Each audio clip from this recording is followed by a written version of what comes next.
Hey, good morning and a wonderful Christmas Eve to everyone with Bernie Miklasz. I'm Tom Ackerman. We're here a little early today, so you may be catching this on replay or perhaps live while you're out last minute shopping. How you doing, Bernie? Merry Christmas. Merry Christmas to you, my dear friend. I'm doing great. Got a nice day planned, like I know a lot of people do, and uh, we Kirsten and I went out last night to see some lights and have a wonderful dinner. And so I'm in one of those festive holiday moods, which is good. I have been for a while, actually. Yeah, me too. I'm definitely in the spirit. I got a little bit of sniffles, but it's like the back end of a cold, and everything's kind of it's the holidays. I mean, that's just the way it Right. is this time of year. You got to tonight. You just got to sit by the tree. Maybe there's a fire on. Have a hot toddy or two. You'll be I good. think that's definitely in order. I think Yeah. a nice bourbon would be just fine with me. Maybe a little rye. I think you're a Tito's guy, if I'm not mistaken. I am too. Sure. Yeah. Yeah, Hey, one time, long time ago, if I could just tell a quick story, yeah. very quick. Norm Stewart was having a gathering at his home when he was coaching Mizzou, and he, I think it was to promote a book or something. But anyway, he was very cordial, very warm, and it was a cold winter day, and so it was about 10 of us in there or so, and just the way he said it. I mean, this isn't like some hysterical laugh out loud story, but I'll never forget it. Norm said, gentlemen, would you like to avail yourselves to a toddy? And just the way he said it. Can you imagine Norm Stewart? Like, you're in his house. It's like he's offering you a toddy, you know. Yeah. So it was great. I love that. My quick Christmas Norm Stewart story is that one day on Christmas Eve, my phone rang and it said Norm Stewart. So I picked it up and nobody was there. And then later I saw that he leaves me a voicemail and he's like, Tommy, this is Norm Stewart. I believe I did what my grandkids would say, butt dialed you. And he's like, God bless no. him, man. So I just wanted to wish you a Merry Christmas while I got you. And so I called him. I'm like, Coach, Merry Christmas. I probably should call him today. Just check in on him, see how he's doing. I love The legend. Yeah. I learned so much from him. I was a young punk columnist, trying to show him how tough I was. And I've said this a bunch of times. So I overdid things because I was like, well, I got to show Norm Stewart that I won't back down. And that being young and immature for the job, it caused problems between us. But, and I later told him, I said, you actually made me a better journalist because I realized it's okay to be tough and it's okay to, be critical based on facts and stats and everything else. But I learned that when you have a relationship with like maybe two hard-headed guys or whatever, it ain't a tough guy contest. Just keep I needed to keep my professionalism, and he appreciated that. And we developed a really terrific relationship after we got through those first few rough years. Anyway, I know we weren't planning to talk about this, I think so. It's good to talk. It's good to tell stories about this time of year too, Christmas Eve, about how, you go from being in a bad place in a relationship to a really good place. Yeah. Yeah, I think that guy for me was Tony La Russa. Tony and I got along, but I think that at first, I'm 23 years old hosting the Cardinals postgame show. I mean, I'm really young and I'm trying to get some attention. And so, I would be critical of him and, he would hear it either firsthand or secondhand and to either take me to task in front of some people sometimes or behind the scenes, but always in a very, I'd say professional way. And he taught me a ton about baseball and how to be able to be critical, but in a professional way. I think he did teach me a lot, but it was Jack Buck who really did it. I mean, Mr. Buck took me behind the scenes, took me to lunch one day and told me at the same time that I could be that I had a KMOX sound, that I had a classic KMOX sound, but also to stop being cute and try not to, run away with all these things. Be honest in your reporting, but be fair. And so he taught me a lot. Both of them did, no doubt about it. And I love talking about that kind of stuff. And I think in a lot of ways, I've had some really good behind the scenes talks with Ollie Marmol about how to deal with criticism, how he does, not that I'm like mentoring him or anything, because I am older than him, but he's the manager of the team, and he kind of let me in on how Tony took him aside and taught him how to deal with criticism and the things that are coming his way. And Bernie, they will continue. I mean, the Sure. Cardinals are going to be criticized all the time, and no matter who's in the seat. Tony's one of the greatest managers in the history of the game. I don't know that anyone in this town was criticized more than he was. So, it's No, that's right. I agree. Remember at Jupiter, a few fans, rented out a plane, flying over the stadium at Roger Dean Stadium, fire LaRussa. about that. Yeah, remember that? I forgot all about that. And that's why, patience is an interesting thing in sports, because the number one thing Cardinals fans in those days, who were very outspoken and critical of Tony, it all stemmed from the fact that they had some really good teams, and it was really hard for them to get to a World Series. I mean, Tony took over in '96. They didn't get to a World Series until the 2004, even though they had some really great teams, and they didn't win the thing until 2006. I mean, that was his 11th season. And I think that's where it stemmed from. It's like, well, this guy can't do anything right in the playoffs. And it's funny how, you get a couple of those World Series rings and all of a sudden you're just seen in a completely different light, but totally Russo. I've been privileged to cover Hall of Fame managers, but I learned so much from Tony La Russa, more than anybody I've ever covered, because we would sit in his office late at night after games, and he would go into highly detailed explanations about strategy and why he did certain things. And he welcomed me, basically, in effect, second guessing him, because he knew that I was coming at it from a good place rather than just being a jerk. And he would just take me through all these things that I never would have thought about, And that was my education. That was probably completing my education as a baseball fan and writer. But yeah, how fortunate were we to have these big Right. names? I mean, I had Bob Knight in college, to Right. learn from. You talk about being taught right away in a press conference setting how to handle a high profile coach. And, I look at this season coming up, and with the Cardinals and with Ollie and everything that's about to confront this fan base, it's something that we actually have not gone through before. You haven't, and I haven't. I don't remember this ever. And I've been covering the team for 27, coming up on 28 years. You more than I have. I don't remember anything like this. Have you? It's a weird situation because, you have John Mozeliak on the way out, and it's awkward. And I think he'd be the first to tell you he's trying to do his job really, really as best that he can. And I think he wants to leave on a positive note. But Ollie Marmol is a really interesting guy to me, because I think he made some mistakes early, but I think he's learned from the mistakes. He's done a lot of things really well. The way he ran the bullpen last season was the only reason they had a winning season. It was brilliantly done. And I had Tony La Russa tell me that, and some others tell me that, and, people that I really respect in the game said, that manager of yours, you can't run a bullpen any better than he did. But to get to your point, because that's why I brought that up, no, anytime I would write or say, boy, you can say what you want about Ollie Marmol, but he did a fantastic job running this bullpen, I'd get this massive pushback. Oh, you're crazy. You're carrying his water. This guy's terrible. He doesn't know how to run a bullpen. What? Take a look at their record in one-run games, or the way they lost 3 games all season when leading after 7 innings. Only 3, and they lost 1 game after leading after 8. If you have an idiot running a bullpen, I'm sorry, that doesn't happen. But there'd be a large percentage of Cardinals fans who would fight you, because they just can't give him any credit whatsoever. And No. It's a tough spot for him. He can't win because he's viewed as John Mozeliak's guy. So he sort of gets the carryover effect from, sort of the people being angry and frustrated with Mo.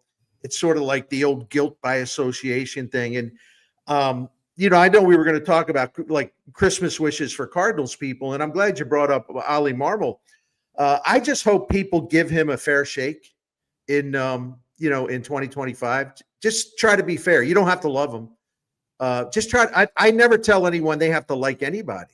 I mean, it's their opinion, it's their choice, but at least try to be fair in your evaluations of them, instead of condemning everything or getting outraged when someone like me says, hey, he really did a good job in that game because of 1, 2, 3. No, he didn't. You're a house man. That's just the rage about Ollie Marmol is one of the most irrational things I've unfortunately have seen in St. Louis sports. Yeah. And, my Christmas wish for the fans that do feel that way is that they will have a reset also. Sure. I do feel like there was a group, and look, I love our fans, even the negative ones. Sure. I do. I mean, Me that too. means that they, the Cardinals' blood flows through them. They're passionate. They want them to win. So do I. So does Bernie. But, my hope is, my Christmas wish for those fans would be that they also get a reset, because I felt like some of them were kind of rooting against Mozeliak and Marmol to have success, and for that the Cardinals wouldn't succeed under Mozeliak's watch. And that's really not a healthy way to go about it, really just about your life in general. My hope is that fans, and I'm not saying that fans need to agree with everything that's going on, that you pull for the organization. There's a lot of people involved in the organization that care very deeply about St. Louis and about the fan base. And I hope that it comes back to that there's an understanding that all of that does work together. I'm not going to believe for a second that Bill DeWitt doesn't love the Cardinals' history and the fan base and what it means to the St. Louis. Come on. I mean, it starts at the very top. He is a baseball fan and a St. Louis baseball fan above all else. So let's begin there. Well, his ownership tenure, this will be season number 30 in 2025. Yeah, it's been a little off lately. We all know that. They let some things slide. We've talked about this that they shouldn't have, like the minor leagues player development, which was a strength, and it sort of just eroded till it became a weakness.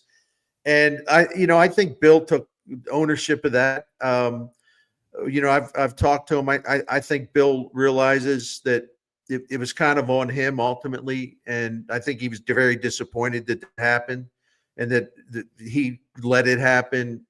And it's one of those things where it's a recognition of things had to change, and you can make the case. And I wouldn't argue with anyone who would believe this, that he was way too slow to make changes.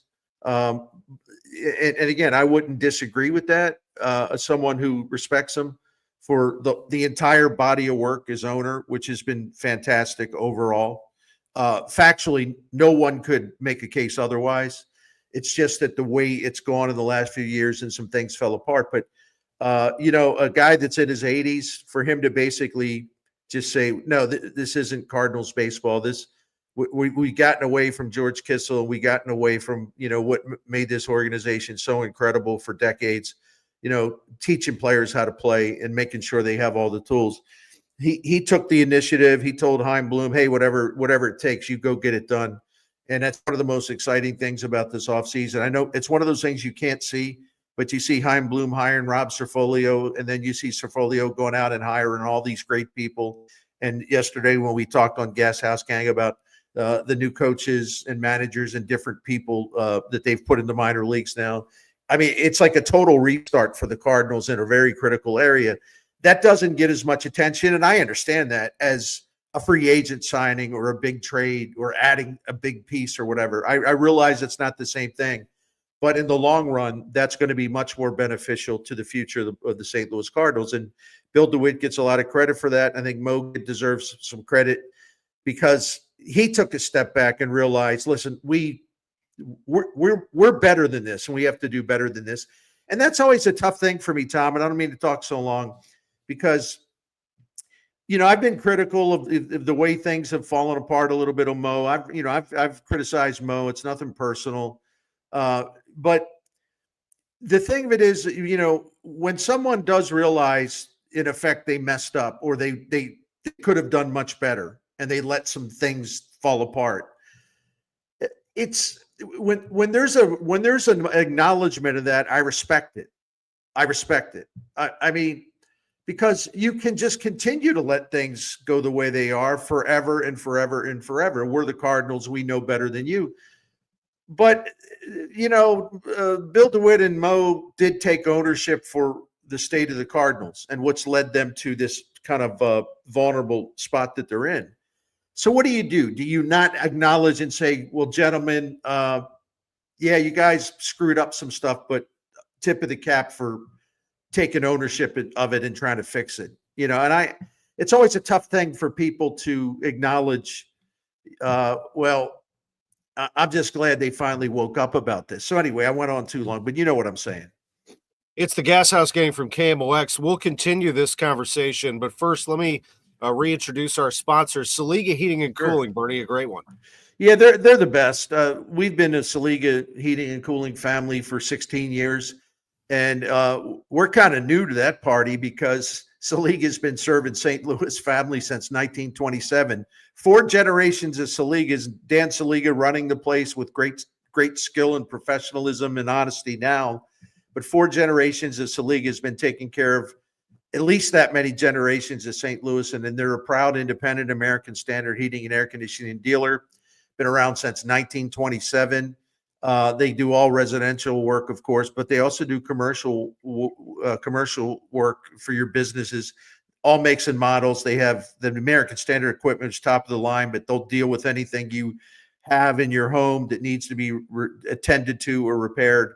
And when they say they're going to be at your home, they're going to be at your home at that time. They're so honest and so prompt, and they feel so responsible to their clients and people call them to get it right and to do the job right. And you'll be impressed by their class. One other thing, you should become a member of the Priority Club. That's what we do at the Miklasz home. We have for several years now. It's a maintenance program, but you get some extra perks like faster appointment times, things like that. But for more information on that and for the phone number, go to SeligaHeatingandCooling.com, SeligaHeatingandCooling.com. Financing options are available subject to credit approval. Appreciate that. Great sponsor. Love it. The Gashouse gang. I know because I see comments that come in about the DeWitt discussion, and I know that the perception out there is not great of Mr. DeWitt. There's a perception that he hangs on to his money. That's all he cares about. They've got to change that, Bernie. They've got to figure out a way to change that message to the fan base, and they have to be upfront and transparent with the fan base. There are a couple of missteps along the way, but I do think that this all started when the Cubs got good.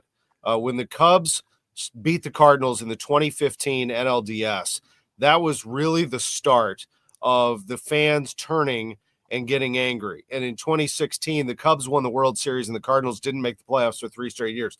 Took it down to the last week, but that doesn't matter. Now, when you're the Cardinals, you got to make it, and you can't let the Cubs be better than you, and they did. And I thought that really started it. Mike Shildt became the manager over Mike Matheny after Matheny fell out of favor. And when Shildt was fired, that was a major misstep. It wasn't necessarily the firing itself. It was how it was handled and messaged.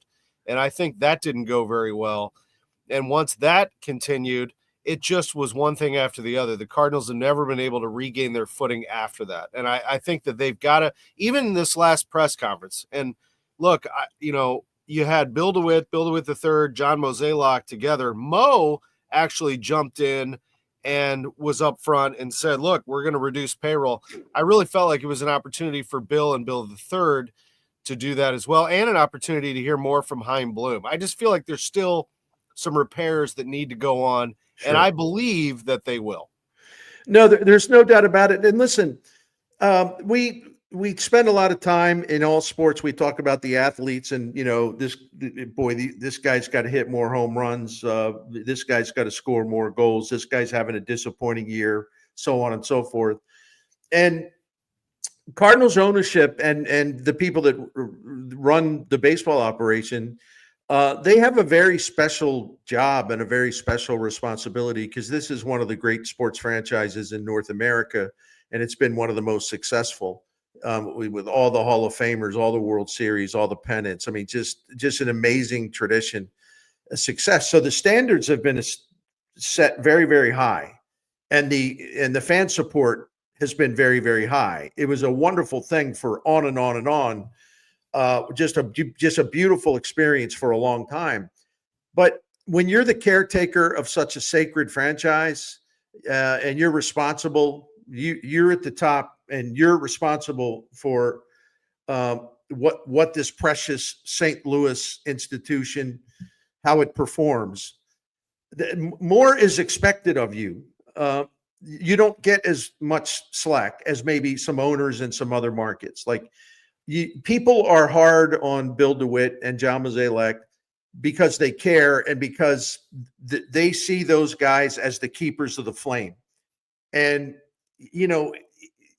mediocrity or failure, just there's not a lot of tolerance for it. And maybe that's not fair. I don't know. I'm just saying those two really do understand. And if they didn't understand it fully, I think they got a kind of a hard lesson here in the last couple of years.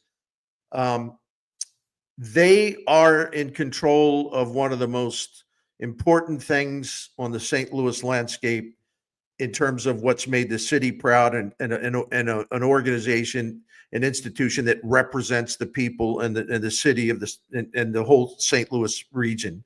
And it's a unique franchise in a lot of ways because of that. So yeah, the stakes are higher. So that means I think the anger and the frustration will be higher because so much is expected because of the way they raise the standards. Once you raise them and you keep them there, it's really hard to accept when the people that run the thing let those standards fall, right? And so I do understand the backlash, but I also think they've earned the right to sort of work through this state that they're in now. And if it means, they're not going to compete for anything next season, this, whatever you want to call it, is overdue and it's necessary. And absolutely nothing would be achieved if they were just trying to plug in a couple mid-level free agents. What they're doing is actually more valuable in the long term. So I do think they deserve a chance to get this thing right and to do it their way. I agree. This is a comment about the fan base being spoiled, which I don't agree with actually, but I do agree that, it's hard to get to the playoffs every year and win it. Would fans love to switch places with us? Sure, but we're a different market. We're not a big sports market or on a beach or something like that. This is a market that is centered around sports, and there is a standard that's been established, and it's a baseball town, and therefore everybody around here talks baseball. So it's just the way it is. I wouldn't say that 2025 is wasted. In fact, the opposite. 2025 needs to be very productive. We talked about yesterday what this season needs to be a success. It has to show that these young players are improving and that they get a pathway to success. I also believe, and I'll say it again, that they have to be transparent. They need to let the fans be part of this. Not saying that the fans get to push a button and make a decision. I'm saying the fans need to be let in on what is going on. They need to feel like they are invested in it. They need to bring themselves to the fan base. They need to bring the fans up to them and let them understand what is going on and not let the fans feel like they're in the dark. And I think that is going to happen. I think the transition of John Mozeliak to Chaim Bloom, which was Mo's idea, by the way, initially, he came to Bill DeWitt first and said, I think we should pursue Chaim Bloom. DeWitt came to Mozeliak and said, that's amazing, because I was actually thinking the same thing.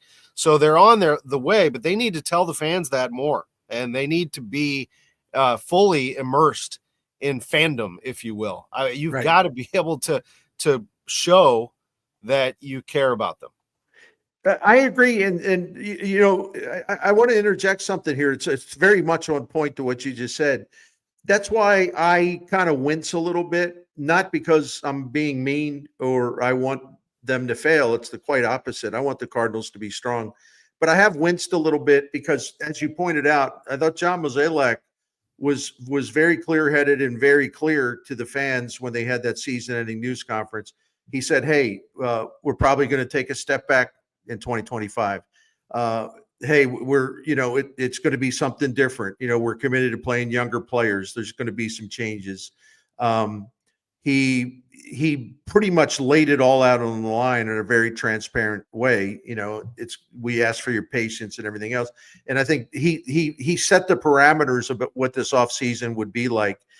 And I think there's been some mixed messaging.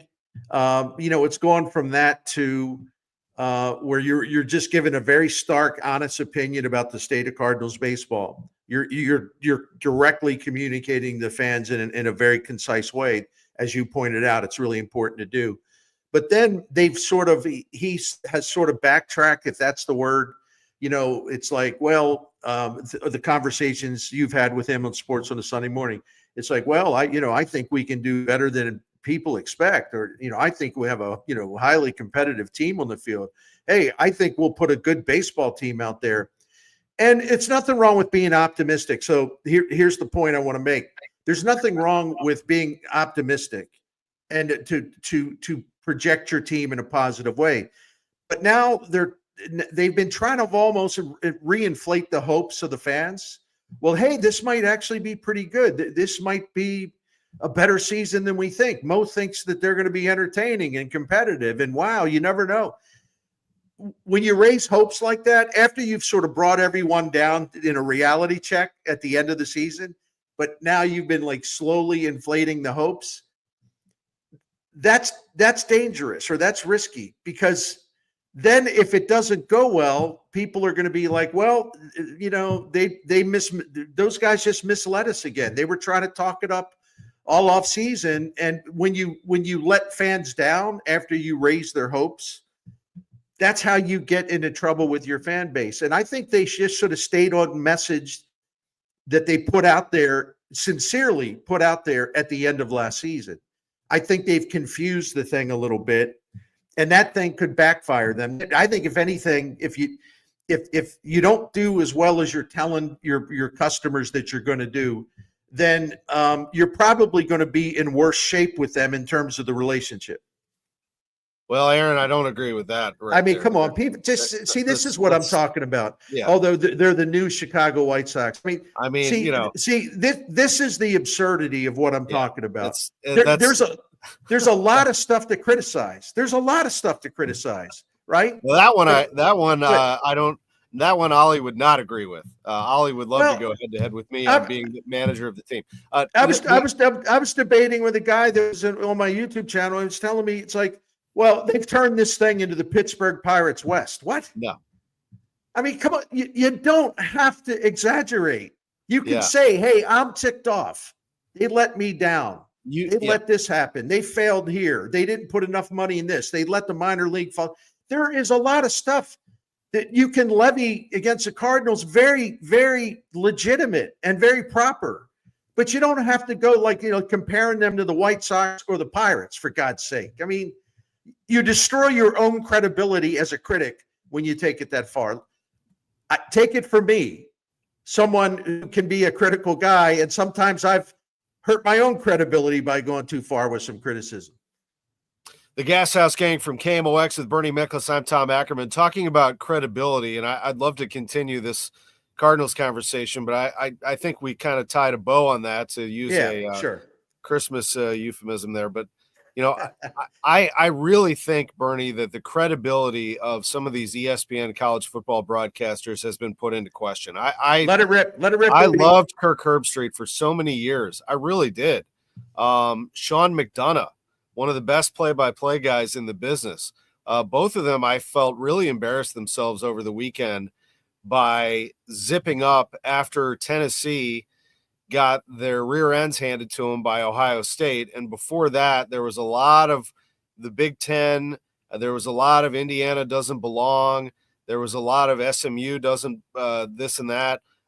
Where was the Tennessee getting outclassed by Ohio State comment? Where was the flying off the handle like McDonough did while calling a football game and not praising Notre Dame for being great, the great atmosphere at the stadium, the greatness of seeing the season that Indiana put together, or that SMU put together to get into the tournament, much like they do in March Madness. Do we ever smash Cinderella's glass slipper after they lose a game? No, you celebrate the greatness of a team getting in there. It was just so odd and so strange. And then for last night, the same ESPN network, Joe Buck and Troy Aikman, put it beautifully on Monday Night Football about how great the seasons were for those teams. It was, it's so easy to do, to just be positive about college football and the season that was had by everybody. I don't understand the angst and the negativity coming out of the mouths of some of those guys. And I have a hard time understanding why they seem to take it so personally. It's just, listen, there will always be debates about who's selected for the college football playoff. Of course, there were debates back in the BCS days when they just picked two. There's just wild debates, right? Media, fans, broadcasters, sports writers. The 14 playoff, we would have these Donniebrooks every single year, just about every single year, about who should be there, who got left out unfairly, and on and on and on. So these conversations will always continue. And just because there is now room to accommodate more teams with the 12-team format, it doesn't erase the fact that there will always be these imbroglios over who made it and who didn't. But the other thing I would have liked to have seen, if you feel so strongly that an Indiana didn't deserve to be in there, okay, if you feel that way, all right, that's your opinion. Or if you feel SMU shouldn't have been there. You know, you had Sean McDonough basically declaring they got to be in when they, just because they played Clemson tough. Same guy now shredding Indiana, as you said, he's calling the game at Notre Dame.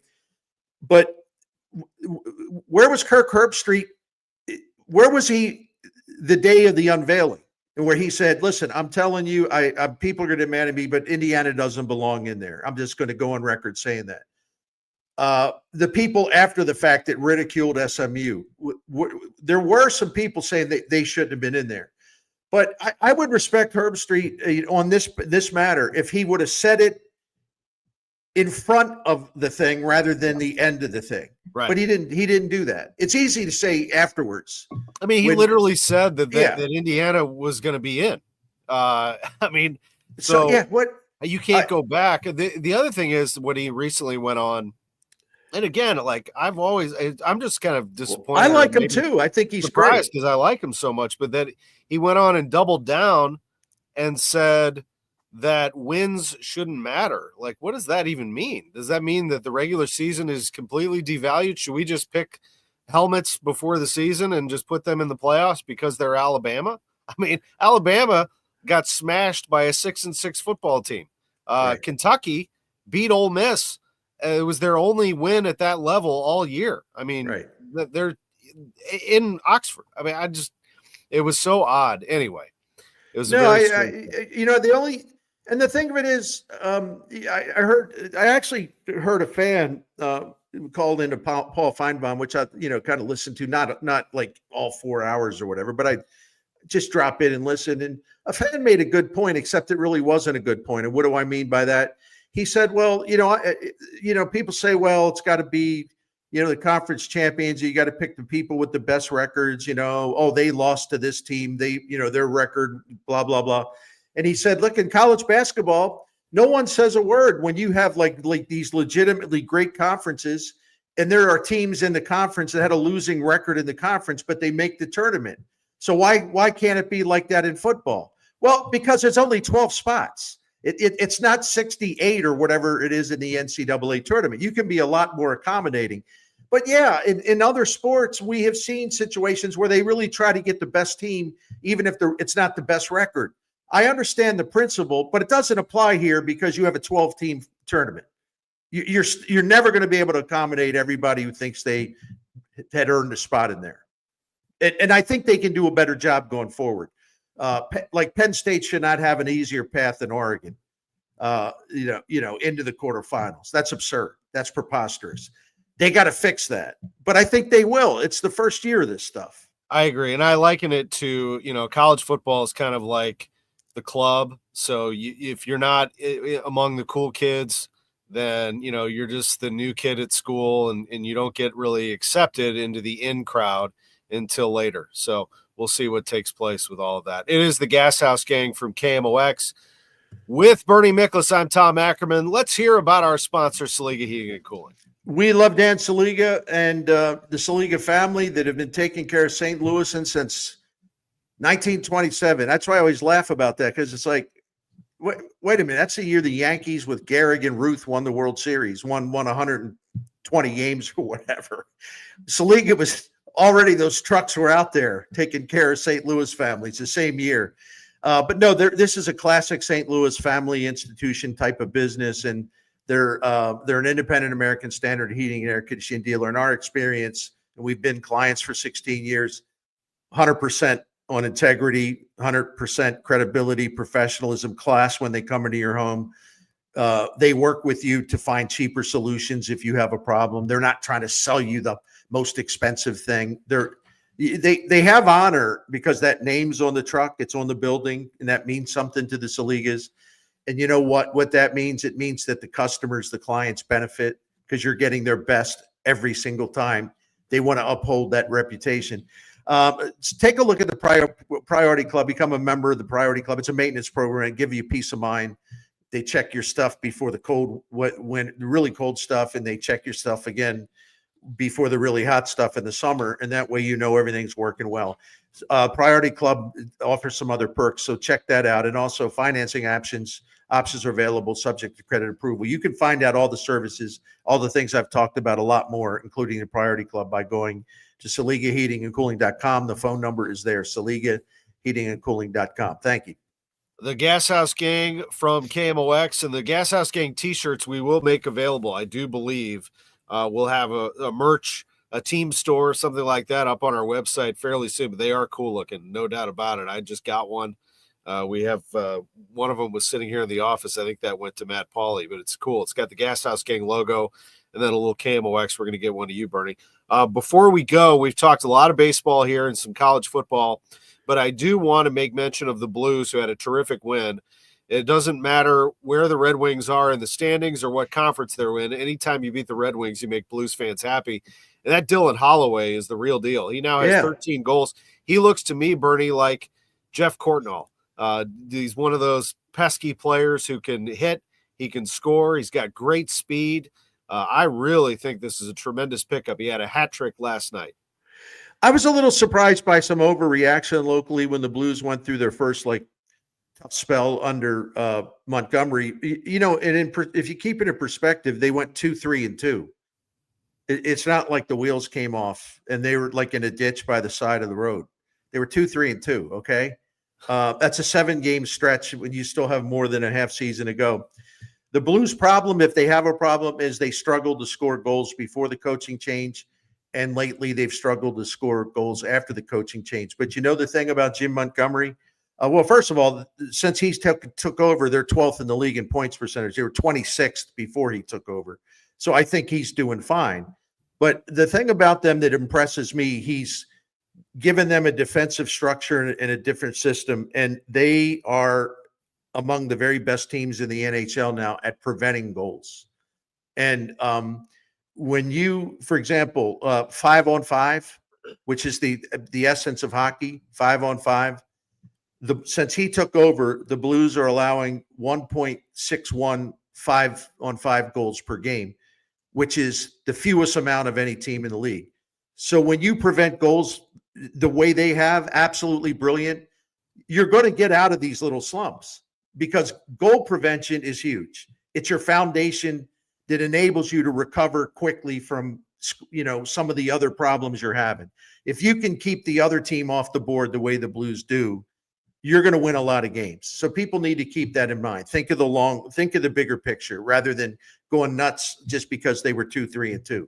It's always nice to cruise into Christmas break with a win, and they did that. Yeah. That was a good one for them. Really solid win for the Blues. Holloway's amazing. Yeah, he really is. He's great. Bennington is he the Mason Wynn of the Blues?